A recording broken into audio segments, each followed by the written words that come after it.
दोस्तों, पहला प्रणाम। एक बार फिर मैं नारायण रावत आप सबका देवभूमि उत्तराखंड में स्वागत करता हूं। हम एक बार फिर आज अपने आध्यात्मिक यात्रा में आए हैं विश्वविख्यात महाअवतार बाबा जी की गुफा में। महाअवतार बाबा जी के बारे में बताया जाता है कि वो शिव अवतार हैं और अलग अलग युगों में वो अमर प्राणी के रूप में विचरण करते हैं संसार में। और उनका एक ही उद्देश्य है कि वो अपने माध्यम से और शिष्यों के माध्यम से आध्यात्म के जो बूते हैं वो एक हमारे नए आने वाली पीढ़ी को संदेश दे आध्यात्म का। और ये भी कहना चाहता हूँ कि हमारा तो ये घर है, समय समय पर बाबा जी का बुलावा आता है और यहाँ पर केवल हमारे देश और अन्य राज्यों के नहीं बल्कि अनेकों विदेशों के श्रद्धालु यहाँ पर आते हैं। महाअवतार बाबा जी के बारे में आपको बहुत स्टोरीज मिलेंगी यूट्यूब पे, अन्य सोशल प्लेटफॉर्म पर।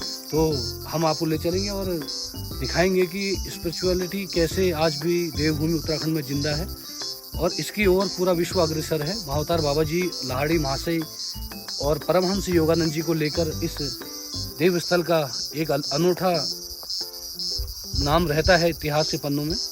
तो मैं ये कहना चाहूँगा कि आज भी बहुत डिवोटीज हमें मिलेंगे, हम आपको दिखाएंगे और गुफा में भी ले चलेंगे। कुछ दिन पहले ही साउथ के स्टार रजनीकांत जी भी यहाँ पर आए थे और हमारा तो ये घर है, जब भी बुलावा आता है हम आते हैं मानसिक शांति के लिए, आध्यात्मिक उन्नति के लिए और प्रभु को बहुत अंतरात्मा से जानने के लिए ये यात्राएं रहती हैं। तो हम चल रहे हैं महाअवतार बाबा जी गुफा की ओर। आइए।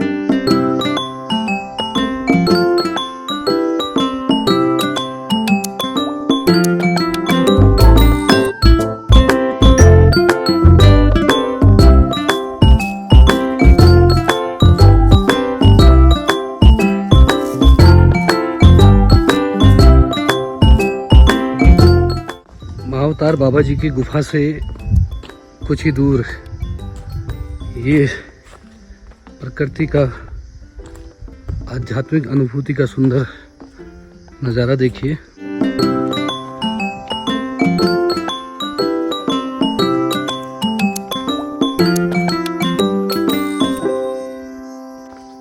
ये योगदा सत्संग शाखा आश्रम दोराहट के द्वारा निर्मित रेस्ट हाउस और ध्यान केंद्र है।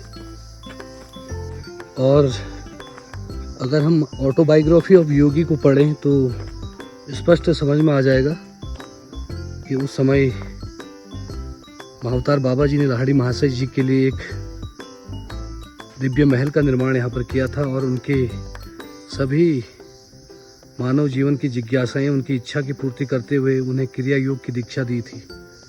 और ये वही भूमि है जहाँ पर स्वर्ण महल कहें, स्वर्ग के सारी अनुभूति महाअवतार बाबा जी ने लाहड़ी महाशय को करवाई और उसके बाद लाहड़ी महाशय को क्रिया योग की दीक्षा दी। तो ऐसी भूमि को हम सत नमन करते हैं, महाअवतार बाबा जी को प्रणाम करते हैं, लाहड़ी महाशय जी को नमन करते हैं, गुरुदेव परमहंस योगानंद जी को नतमस्तक होकर साधुवाद देते हैं कि उन्होंने अपनी जीवनी ऑटोबायोग्राफी ऑफ योगी में इस गुफा का, इस क्षेत्र का वर्णन किया। और आज देश विदेश के हजारों श्रद्धालु यहाँ पर आध्यात्मिक अनुभूति के लिए यहाँ पर आते हैं। उत्तराखंड देवभूमि आध्यात्मिक, धार्मिक, सांस्कृतिक मूल्यों के लिए जानी जाती है और ऋषि मुनियों ने, देवी देवताओं ने यहाँ पर तपस्या करी। आदि गुरु शंकराचार्य से लेकर तमाम महान संत यहाँ पर आए और पांडुखोली महाअवतार बाबा जी की जो गुफा है, ऑटोबायोग्राफी ऑफ योगी में परमहंस योगानंद जी ने इसका जिक्र किया है। ये कहा जाता है कि महाअवतार बाबा जी हर सदी में, हर युग में अजय अमर हैं और उन्हें शिव अवतार भी माना जाता है। और उनका एक ही उद्देश्य है कि मानव जीवन में जो कष्ट हैं, मनुष्य जो दुखी है, उनको दूर करने के लिए क्रिया योग की दीक्षा दी जाए। तो महाअवतार बाबा जी ने इन क्षेत्रों में तपस्या की, इन क्षेत्रों में आज भी विराजमान हैं। बद्रीनाथ से लेकर केदारनाथ और इस मध्य हिमालयी क्षेत्र में महाअवतार बाबा जी हमेशा अपने भक्तों को मार्ग दिखाते हैं।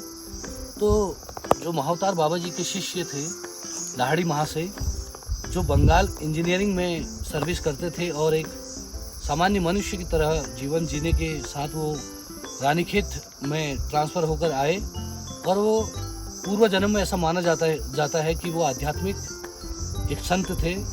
तो एक दिन महाअवतार बाबा जी ने इसी क्षेत्र से आवाज़ लगाई जब लाहिड़ी महाशय रानीखेत में थे, भटक रहे थे, कि लाहिड़ी तुम कहाँ भटक रहे हो, तुम यहाँ आओ। तो लाहिड़ी महाशय रानीखेत से होते हुए यहाँ पर पहुँचे और ये माना जाता है कि महाअवतार बाबा जी ने उन्हें गुफा में दर्शन दिए और उसके बाद लाहिड़ी महाशय जो ग्रस्त में थे उनकी जिज्ञासाओं को, उनकी इच्छाओं को समाप्त करने के लिए, पूर्ण करने के लिए यहाँ पर स्वर्ग महल का निर्माण किया एक ही रात में। और एक ही रात में महाअवतार बाबा जी ने लाहिड़ी महाशय जी की सभी जिज्ञासाओं की, उनकी इच्छाओं की, सब की पूर्ति कर दी और उन्हें क्रिया योग की दीक्षा दी।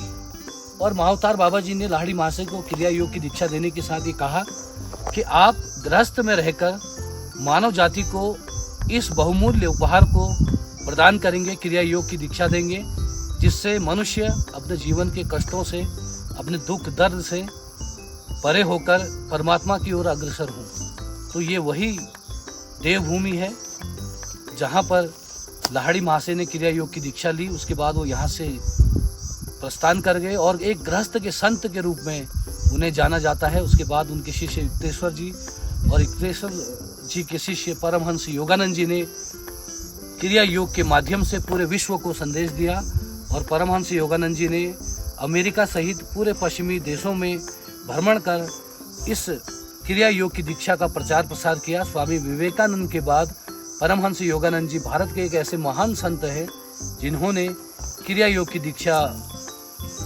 अपने शिष्यों को दी और आज हजारों लाखों बाबा जी के फॉलोअर्स, परमहंस योगानंद जी के फॉलोअर्स क्रिया योग की दीक्षा लेकर अपने जीवन को शांतिपूर्ण बनाते हैं। और ये वही भूमि है। और ये कहावत भी है हमारे पहाड़ में, मानने को देवता न मानने को पत्थर। तो ये पत्थर हैं अगर मानते हैं और अगर आपके अंदर आध्यात्मिक शक्ति है, आप परमात्मा की ओर आपका झुकाव है, तो यही पत्थर देवता है। तो हम यही संदेश देवभूमि से, महाअवतार बाबा जी की इस तपस स्थली से देना चाहते हैं कि देश विदेश के श्रद्धालु आए, हमारे उत्तराखंड के श्रद्धालु आए, यहाँ महाअवतार बाबा जी का आशीर्वाद लें, आध्यात्मिक ऊर्जा को महसूस करें। और मैं ये मानता हूँ कि इस क्रिया योग की दीक्षा शिक्षा से कई मानव जाति के लोगों का कल्याण हुआ, कई संत बने, कई ऋषि मुनि बने। और आज भी महाअवतार बाबा जी इन क्षेत्रों में भ्रमण करते हैं और भटके हुए मनुष्य को एक मार्ग दिखाते हैं।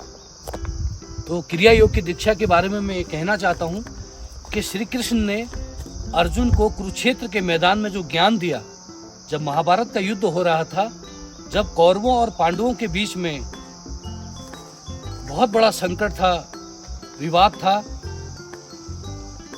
राजपाट को लेकर, और जिस प्रकार से कौरवों ने पांडवों के ऊपर अत्याचार किया, तो पांडवों ने भी अज्ञातवास में अपना समय यहाँ गुजारा। और ये नीचे बोला जाता है कि कौरव छीना भी यहाँ पर है, जो इतिहासकार बताते हैं, हमारे बुजुर्ग बताते हैं कि कौरव छीना, कौरव यहाँ तक पांडवों के पीछा करते हुए यहाँ तक आए थे। ऊपर पांडुखोली है जहाँ पर पांडवों ने अज्ञातवास में अपना समय बिताया। तो कुरुक्षेत्र के मैदान में जब अर्जुन दिग्भ्रमित हो गए, जब उन्होंने कहा कि हे कृष्ण, जिनका वध करने हम जा रहे हैं, कुरुक्षेत्र के मैदान में जो मेरे सम्मुख खड़े हैं वो मेरे ही अपने हैं, मेरा ही खून है, तो मैं कैसे इनके ऊपर शस्त्र चलाऊं। तो श्री कृष्ण ने कुरुक्षेत्र के मैदान में जो ज्ञान अर्जुन को दिया कि सच की लड़ाई में अपनों परायों का कोई महत्व नहीं है, सत्य की लड़ाई में अगर अपनों की भी बलि ली जाती है जो दोषी हैं। और वहाँ पर श्री कृष्ण ने अर्जुन को जो ज्ञान दिया वो क्रिया योग की दीक्षा थी, और उस क्रिया योग की दीक्षा के बाद अर्जुन ने महाभारत का युद्ध लड़ा और उस युद्ध को जीता और असत्य पर सत्य की विजय हुई। तो कौरवों और पांडवों को लेकर भी ये भूमि जानी जाती है। पांडुखोली में हमारे पांडवों ने अज्ञातवास में निवास किया, और पूरे उत्तराखंड में, पूरे कुमाऊं गढ़वाल में पांडवों ने अज्ञातवास के दौरान समय बिताया, असंख्य मंदिरों का निर्माण किया। तो हम सौभाग्यशाली हैं दोरहाट के लोग, उत्तराखंड के लोग, देवभूमि के लोग, कि ऐसी भूमि में हम रहते हैं, हमें जन्म मिला, और हमारा ये दायित्व बनता है कि हम अपने क्षेत्र के लिए कुछ करें। मेरा व्यक्तिगत तौर पे ये मानना है कि हम ऐसी भूमि में जन्मे हैं जहाँ पर हमने अपनी जिम्मेदारियों का तो निर्वहन करना है, साथ ही साथ जग कल्याण, मानव कल्याण के लिए भी आगे आना है। और मानव जीवन एक बार मनुष्य को मिलता है, और हम अपने जीवन के साथ अगर किसी और के जीवन को भी सुख प्रदान कर सकें, हम कुछ बेहतर अपने समाज के लिए कर सकें, तो ये सबसे बड़ी सेवा है। मैं बहुत सौभाग्यशाली हूँ कि हमेशा यहाँ पर आता हूँ, और जब भी बाबा जी का बुलावा आता है, एक आंतरिक शक्ति, एक ऊर्जा का संचार शरीर में होता है, मस्तिष्क में होता है। और बाकी तो जो ऊपर वाले ने हमारे लिए लिखा है, हम वही है, रंगमंच के कलाकार हैं। हमें प्रभु ने एक उद्देश्य के लिए धरती पर भेजा है, और हर मनुष्य का कोई न कोई उद्देश्य होता है। तो एक उद्देश्य को लेकर हमें भी पृथ्वी पर प्रभु ने भेजा है, और मैं उस परमात्मा से यही कामना करता हूँ कि हम किसी के काम आ सके, जन कल्याण के काम आ सके, मानव कल्याण के काम आ सके, और प्रभु का आशीर्वाद हमें मिले। हम जब बार बार भटकते हैं मानव जीवन में, कई जगह गलतियाँ करते हैं, तो हमें यही से एक मार्ग मिलता है कि हम अपने सही मार्ग पर आगे बढ़ें। और हृदय की अनंत गहराइयों से मैं इस बात को कहना चाहता हूँ कि महाअवतार बाबा जी का आशीर्वाद है, संतों का आशीर्वाद है, ऋषि मुनियों का आशीर्वाद है, साक्षात महादेव का आशीर्वाद है कि बार बार हमें बुलावा आता है, हम यहाँ आते हैं। और एक चीज़ और है कि यहाँ पर हम जब चाहें तब नहीं आ सकते हैं। जब महाअवतार बाबा जी का बुलावा आता है तब शिष्य यहाँ पर आते हैं, और हम सौभाग्यशाली हैं कि बार बार यहाँ पर बुलावा आता है, हम आते हैं। मैं उत्तराखंड वासियों से, अपने दोरहाट क्षेत्र के लोगों से, और ख़ासकर एक संदेश में अपने उत्तराखंड की सरकार और पर्यटन मंत्री को यहाँ से देना चाहता हूँ और कहना चाहता हूँ कि विश्व और देश के पर्यटन के मानचित्र में दोरहाट आध्यात्मिक क्षेत्र में अलग स्थान रखता है। लेकिन हमें अभी और मेहनत की ज़रूरत है। हमें चाहिए कि हम इस क्षेत्र को आध्यात्मिक पर्यटन के रूप में विश्व के मानचित्र पर लाने के लिए प्रयास करें। आज यहाँ पर इंफ्रास्ट्रक्चर डेवलप हो रहा है। परमहंस योगानंद जी के तमाम शिष्य और उनके शिक्षा को लेकर जो संत आगे बढ़ रहे हैं, उनके द्वारा भी क्षेत्र में आध्यात्मिक जागृति के लिए आश्रमों का निर्माण हो रहा है।